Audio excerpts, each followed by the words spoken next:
कहानी उन आम घरों की है जहां खाने वाले तो कई, लेकिन कमाने वाला एक मर्द ही होता है। बावजूद इसके उससे उम्मीदें कम नहीं होती।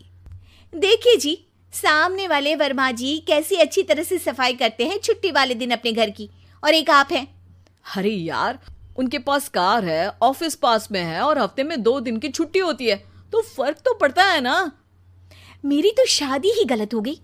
अरे कोई मस्त लड़का मिलता, कमाता भी, घुमाता भी, घर के कामों में भी मदद करता, लेकिन नहीं जी, हमारे वाले को तो कमाने से फुर्सत ही नहीं, और कमाई भी ऐसी कि कोई जरूरत पूरी ही नहीं हो रही है। सुनील बेचारा शीना को देखकर सोचता है कि शीना सही कह रही है। देखने में सुंदर है, घर का सारा काम कर लेती है, उसे तो कोई भी अच्छा लड़का मिल सकता था। क्या सोच रहे हैं? भागने का इरादा तो नहीं है? अरे नहीं मेरी प्यारी बीवी, मैं तो नहीं, पर डर है कि तुम नहीं कहीं भाग जाओ मुझे छोड़कर। शीला सुनील के मुंह से प्यार भरी बात सुनकर मुस्कुराती है। आप भी ना। सुनील एक दिन ऑफिस से घर आता है कि तभी शीना कहती है, सुनिए जी, वो मेरी सहेली आई थी, सारा दिन वो लोग यहीं थे, अब जा रही थी तो मैंने कहा नहीं नहीं, मेरे पति छोड़ आएंगे ना तुम्हें, तो रोक लिया मैंने। सुनील थोड़ी देर कुछ सोचता है, फिर कहता है, ठीक है, मैं कपड़े चेंज करके आता हूँ। अरे तेरे पति को तो लग रहा है कि अच्छा नहीं लगा। अरे नहीं नहीं, ऐसी कोई बात नहीं है, रुको मैं अभी उन्हें घर के कपड़े देकर आती हूँ। शीना अंदर जाती है जहां सुनील पलंग पर लेटा होता है।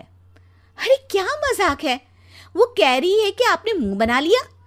सही तो कह रही है, सुबह से अब ऑफिस से लौटा हूँ, एक कप चाय का तो पूछा नहीं, 20 किलोमीटर जाओ और आओ, और फिर कल उसी टाइम पर ऑफिस। अरे यार, मुझे गाड़ी चलानी आती ना तो बोलती भी नहीं आपको, और कौन सा रिक्शा खींच कर जाना है आपको।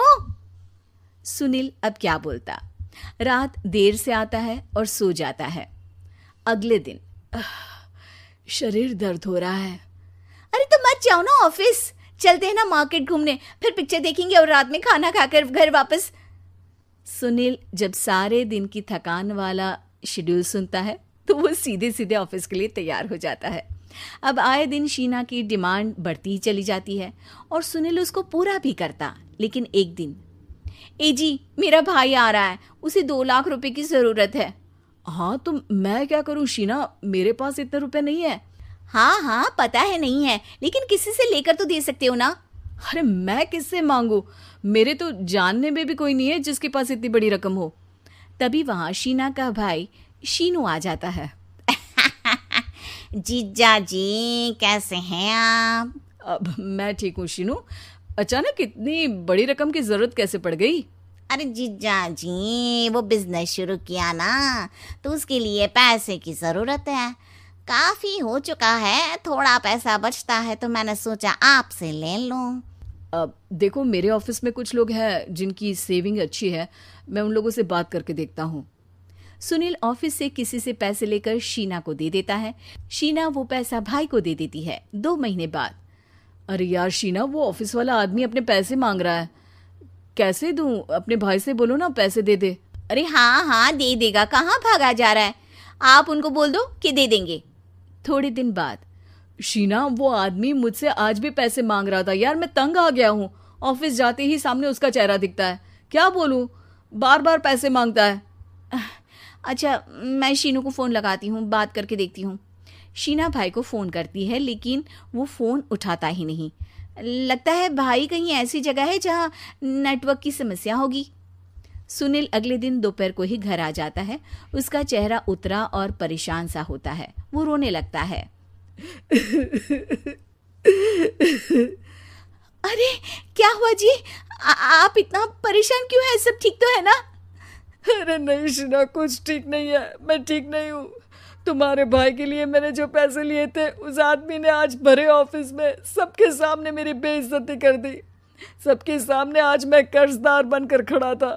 मैंने हर वो प्रयास किया घर चलाने के लिए जो मैं कर सकता था, लेकिन अब नहीं होगा। वो फिर रोने लगता है। अरे आप तो औरतों की तरह रो रहे हैं, मर्द हैं आप। क्यों, आदमी के सीने में दिल नहीं होता, या फिर वो इंसान नहीं मशीन होता है? अरे मैं थक चुका हूँ शीना, तुम समझती क्यों नहीं? मैं भी शारीरिक और मानसिक रूप से थकता हूँ, मैं भी आराम करना चाहता हूँ, सुकून चाहता हूँ। मैं अब कुछ नहीं कर सकता। कुछ नहीं। वो बैठ जाता है। शीना पति को हैरान परेशान देखकर चुप हो जाती है। अगले दिन, सुनिए, ये लीजिए 2 लाख रुपये, उस आदमी को दे दीजिए और बोल दीजिए कि आज के बाद किसी को पैसे के लिए बेइज्जत ना करे। सुनील पैसे देखकर राहत की सांस लेता है। अरे शीना, तुमने तो मेरा बहुत बड़ा काम कर दिया। अब मैं शान से ऑफिस जा सकता हूँ, लेकिन ये पैसे आए कहाँ से? ये पैसे मैंने अपने गहनों को गिरवी रख कर लिया है। तुम ठीक रहो, निश्चिंत रहो, मैं बस यही चाहती हूँ। मुझे माफ़ करना, पर अब मैं समझ चुकी हूँ कि मर्द को भी दर्द